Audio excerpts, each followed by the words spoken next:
Hi guys, welcome back.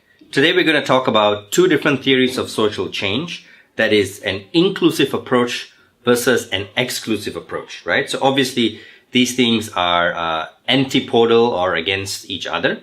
And I think these are most relevant to issues about integration. How do you bring together societies where people are already kind of like split apart? Do you take an inclusive approach here? And this basically means forcing people to integrate, right? Or making them mix together. Or do you take an exclusive approach? And an exclusive approach means you separate some people for some reason, for some other time, and somehow that separation leads to more inclusiveness, okay? So the end goal is obviously still having everybody in there all together, but on the inclusive side, you believe it's better to just mix, okay? So an inclusive approach means you're going to give up some like autonomy, some kind of differences, because you think it's better for everybody to mix together. And yeah, pretty much, right? Because you feel that people always will need to mix. You feel like that's the only way where people are going to be able to overcome their differences if they're all kind of like included together. Okay? So inclusive may also include some kind of forced integration. Sometimes that is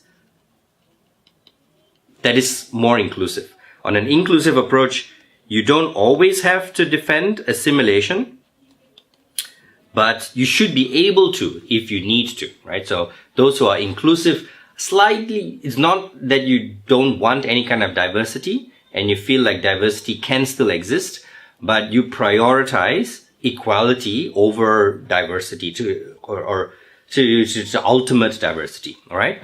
On an exclusive approach, you think separation either for a while, right? So some kind of separation first before full assimilation or integration can be positive, or you always on principle want some kind of separation, right? You think people always need some kind of private space. And this is where you get to when you talk about the true meaning of integration.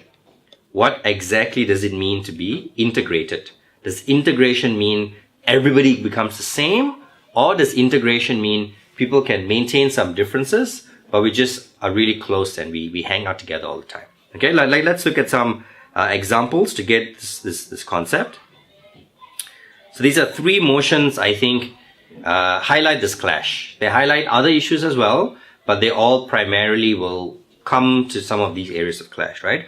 So the first one is whether creation of schools exclusively for LGBT school students are good or bad, with, of course, the end view of them integrating in society. Second one is about whether or not we should ban political parties or any other kind of political organization or social change organization that are limited to a single race, gender, or sexuality. So like these organizations are exclusively for some groups. And the third one is whether or not post-conflict governments should include representatives of previous oppressive governments, right? Or should they exclusively represent the new change, right? So in the third debate, it's about society changing. So, and the assumption is that in the previous society, power was centralized to perhaps certain classes or ethnic groups or, people. And then now, in the new change, another kind of class took over. Should they include the previous one? Okay. So, you can look through these in more detail slowly on your own time, but I'm just going to quickly talk about them. And I want to highlight how all of them clash exclusive versus inclusive, right? So in the first debate, it says exclusive there, right? So in the first debate, it's about whether or not having a private space for LGBTQ students will help them within the broader space of society, right? So will it push them away from society? Because now does it mean that all the other students from outside of society will have to go into these schools, thereby lessening the interaction that they have with broader society? It might, but what value will that do? If it makes them stronger in this isolation, then it can help them when they come out and have to interact with society. So this is how some kind of isolation can help them with that integration later on, because it develops confidence, you argue, because it helps people to explore their identity in security in a safe space, right? the political parties debate is similar to this. If you have parties, organizations limited to only certain groups, and we will use green, right? So now that's that group, okay, that are only for those groups, then other people cannot join those parties. Now, what kind of message does that send? Does that send the message that other people don't belong in other groups? What about minorities in other political parties, currently mainstream political parties? How do they function, right? But at the same time, the assumption is that these people, not the assumption, the precondition has to be that these groups are minorities in another group, right? So it's almost like, is it better for you to be the minority, but in a larger mainstream society? Or is it better for you to be the majority, but in a smaller kind of group, right? And what are the trade-offs? If you are a majority in a small group, you can focus on other things, other than the fact that you are just a minority. Because now all my people around me, or my people, we are the majority of the minorities, right? So we can get leadership among our own, we can discuss things beyond just our race or ethnicity or sexuality, and we can develop a lot of these other things. Or is it better for us to just jump in there and work with other people, even though we will be labeled as that minority, right? So that's the major trade-off in these in the first two debates. In the second one, it's kind of like that, but you need to add the ethnicity or class layer, because it doesn't say that this is about class separation, but it's about power distribution, right? And the basic kind of split is, if the new government is of one power and of a new change only, how connected will they be to the previous government, right? Or the previous rulers? Will they try to take revenge on the previous rulers? Will they isolate them? And if power is connected to a class or a family or ethnicity, does that mean that those groups have less rights and less representation in society? Or will they still be treated equally as everybody else, right? So that's what you worry about. On one hand, you say that the change always needs to be more inclusive. So even if people only vote for these other guys, let's bring the new guys in, right? Or bring the old guys rather. So the ones from the previous dictatorship. So even if these were like the Baathists in Iraq, if these were the Tutsis, or in Rwanda previously in the past, whatever it is, we want to bring them in so that we can create more interaction, more cooperation, and so on and so forth. On the other side, you say that no, whoever won, and we need a new change, and people can need to be united and build on their own values and ideas before they start integrating elsewhere, right? Because in the end, in all of these debates, you want a full level of integration. Because in society, you don't only have minorities, majorities, and regardless, you're not going to separate and create a new state, right? Although statehood debates are also inclusive, exclusive types of debates. So the interaction is a spectrum, right? If I go to a single-sex school, it doesn't mean that my entire society becomes single-sex. I will still need to interact with members of the opposite sex outside of school when I go to shopping malls and family reunions and, all of these other things. But the question is, to what extent does my private space impact me?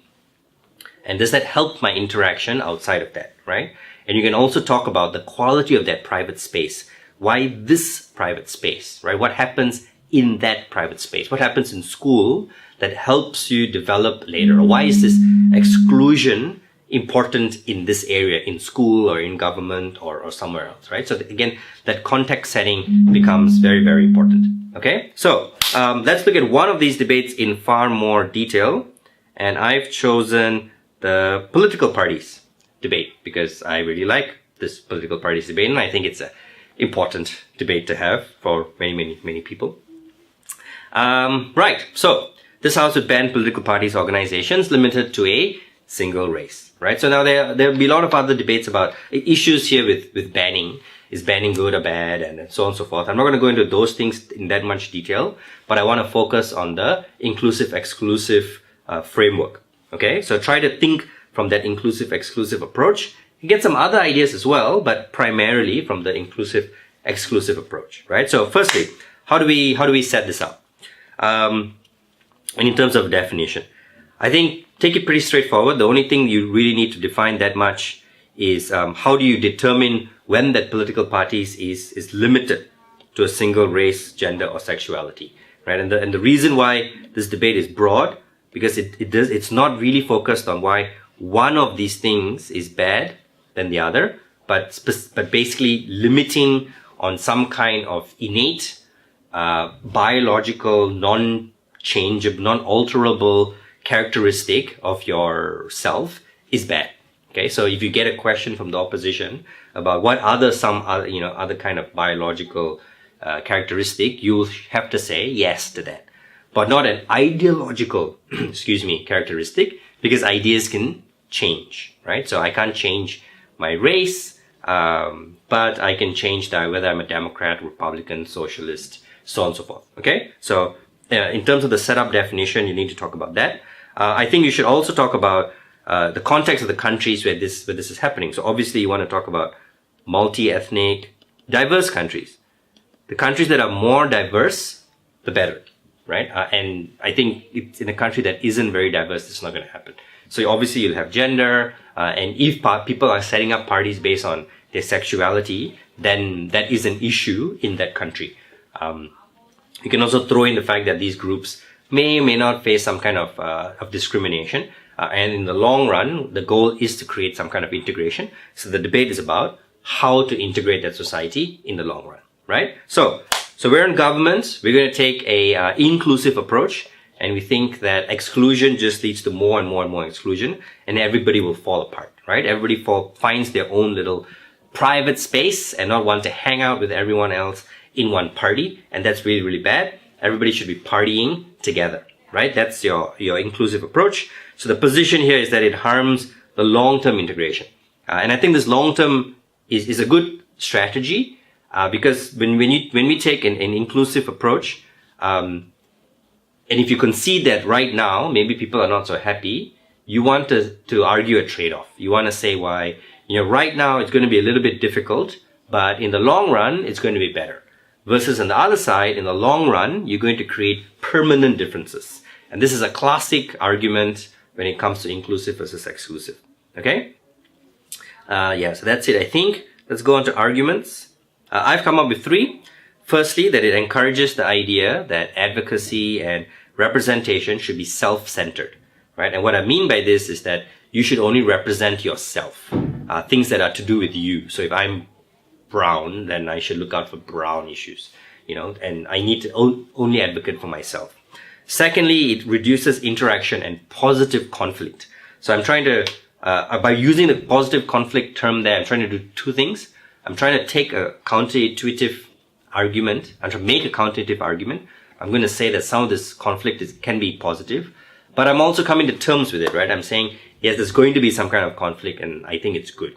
And thirdly, I'm going to do this a long-term thing, that the full integration will be impossible. So I'm forced the other side to take a principled position on exclusivity and say why some exclusivity is always going to be important, right? So let's discuss this briefly.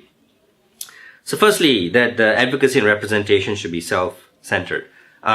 This is the important part, right? So when you do this, I argue what you're doing is you're saying that only certain type of people can represent certain type of issues. That other people can never ever understand what it's like to undergo what you're undergoing. And while some of that is true, right? Like I would never claim to completely understand what it's like to grow up as a woman in a patriarchal society. I won't. But some level of empathy must be possible. And more importantly, I should be able to still fight for your rights, right? So even if I don't understand everything of what you've gone through, I can still fight for your rights because I understand why it's important for everyone to have these rights, right? So if you do this, you're saying that this thing is impossible, that other people can't fight for that right? So one person can only fight for that person or that type of person. And why this is important is because you need the majority to create change, right? So you need majoritarian support. And if you argue that the majority can't support or it's harder for them to understand this, then this creates problem, that this, is problematic, okay? And there are many layers to this argument. You can talk about how people will shift. So minorities will shift into this party, right? It reduces, you have less multi-ethnic or like basically diverse parties, right? Multi-ethnic, gender, etc. parties. So it makes advocacy very much tied to that individual group, race, ethnicity, whatever, right? And talk about why that's bad, that this perspective is bad, this exclusive idea is bad. It makes people say like, those are your issues, not my issues. Why do I need to care about women? I don't need to care about women because, I'm a man, so I don't need to care about that. Second thing is we talk about how this will now reduce interaction and positive conflict. Now, obviously, there's going to be some interaction still. Just because you're in one group or one party doesn't mean you don't hang out with other people, right? Of course, you need to go to a bar, you need to mate, do all this other funky stuff. But we're going to say it will reduce, right? And we say that some of this conflict is positive. So even if I'm a minority in a mainstream party, I get to view speak my voice with other people. I get to get into these arguments. I get to make that kind of change, and that change is important, right? And this is a big inclusivity argument, that it's always better to be even just a minority in a bigger platform, because you get to impact more people directly. You get to get into these big arguments, versus if you are a minority just arguing about within minorities, you're not really shaping the mainstream perspective. Okay, and why that's really, really important. Thirdly, you do this long-term thing. You talk about full integration is impossible. And here you scope what you mean by full integration.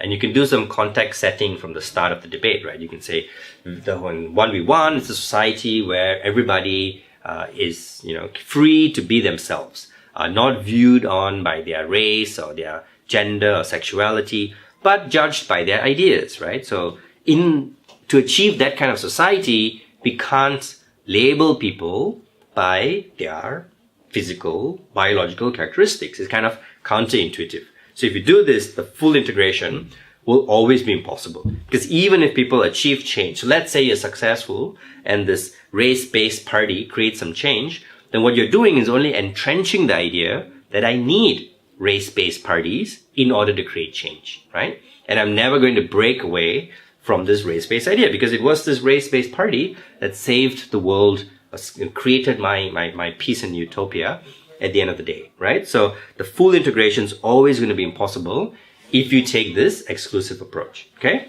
At least that's the argument that you're making, okay? Good. So that's generally the approach you take here. Focus very much on the exclusivity, why the separation is bad, why you always need to push together. Even if some of that pushing together creates conflict, that's positive, because it helps people learn and it will shift perceptions, right? Versus the perception that you create is you need to be separated in order to be successful. Good. What do we do on the other side? Here we go, on the other side. So what is the op position? I think on the op, you're also pro integration. You think society should integrate. But on op, you push a kind of, spectrum of integration. You say that there's a difference between integration and assimilation, right? This is that kind of salad bowl versus cream soup, type of idea. That if you full on integrate, then everybody gets mixed up together and you can't see anybody anymore, and you can't tell the differences. And you always need to know what some key differences are, right? So on op, you talk about why we want integration. Integration means that I should have the ability to have some kind of private space. It doesn't have to be pushed apart too far, but you can't completely remove a person's identity, culture. And if people want to hang around and form that on their own, that's their right, and they shouldn't be judged because of that right? So that's a position, the strong principle position I think you should take from op. So why people have the right to do that, but also why that's a kind of better society that you want to have. Let's look at the arguments. The first one I think you can argue is that how isolation helps the development of this identity. Okay, and you talk about how having this little exclusivity, this own private space, makes you a stronger, better human being, and then more ready to integrate. Okay. Secondly, that forced integration, and this is how you if you don't have this security and you're forced to integrate, it's going to create rejection, result in backlash. And thirdly, you talk about a benefit. You say that having this kind of private spaces allows greater understanding of these issues, helps people develop them more, and can lead to better, solutions and outcomes. Okay, so in detail, first one, how the isolation helps develop identity and to overcome insecurity. So you go back to this context and ask the question, why don't minority communities feel comfortable integrating? It's not that people like being discriminated or enjoy being a minority and left out. They want to, right? But there's a trade-off. You feel like you're going to lose something in that larger environment. So I will lose my identity, I lose my culture. I'm forced to conform to other things to be accepted, right? So I can't act gay, whatever that is. I have to suppress my culture, my ideas, because I want to fit in, because I'm judged by those things, right? And that's what makes me not so willing to let go of my past or my previous culture, community, whatever, and join the mainstream one, because I'm worried I'll be swallowed up in all of these things. And that's why migrant communities sometimes tend to be more closed and send their children to ethnic schools, religious schools, or keep their children at home, because they're worried that they will lose their kids, that they will disappear into the sea of foreign culture and ideas, right? Because that's really powerful, and that's the majority. So this isolation helps people develop that identity and become more secure. So if I go to an ethnic school, or if I have this ethnic party representing my rights, I feel more safe, and that feeling of safety allows me actually to integrate more, right? So this is how you propose this as a kind of trade-off, that this thing is necessary in order to develop that interaction. You can do this as like a long-term thing, like you think this is important forever and ever, because there's always going to be diversity in society and people don't want to lose that individuality, right? Or you can say it's also transitionary, that in the initial stages, when people have a lot of insecurity, they're going to need these parties more. But after a while, they feel more comfortable and they have other ideas, they may move away from these parties, okay? In truth, I think it's going to be a little bit of both. So that's the first one, right? And I think that's a really important one. You need to show the connection between exclusivity and integration.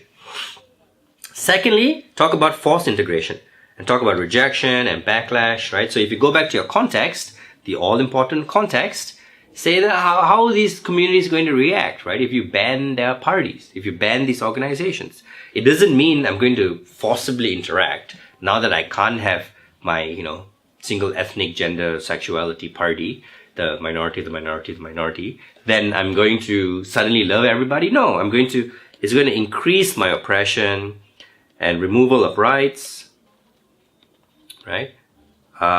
Because the only person that this really helps is the majority. So the majority wins, okay? And we don't want that, right? So we need to recognize the right of these minorities to build their own groups and associations. And if you force them to do this, they're going to get even more upset, and these things will move up. So your society becomes less integrated. Ha ha. Finally, talk about a huge benefit. Think about what happens if you put all these people together and they can focus on their own issues and their own ideas.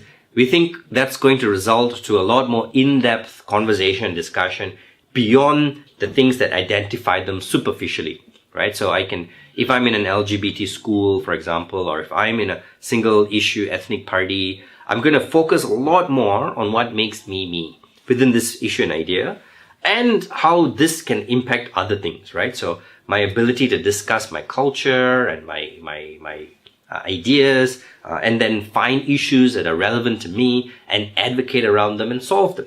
And this can be really practical things, right? Then the big reason why people want some of these single issue parties is because they feel they don't get focus in a mainstream party. In a mainstream party organization, if I talk about my own issues, people are going to think that I'm very kind of self-centered. And no one talks about my own specific issues. Everyone wants to talk about the big economy issues, right? So all these issues become drowned out and people don't focus on them. I need to have my own space to focus on these issues, okay? So that's basically the whole exclusive line. You don't reject the rest of society, but talk about how we can coexist. If you really want integration, integration doesn't mean assimilation. Integration means accepting the fact that some people want to have their own little groups. Talk about also then how this can lead to greater integration, and why it will lead in kind of positive benefit to society, and why removing the rights of these minorities that have groups will cause rejection and backlash. There you have it, ladies and gentlemen. An introduction to inclusive versus exclusive. It's a very powerful approach to social change theory. I encourage you to find debates where you can use this, and then, use it. Good luck.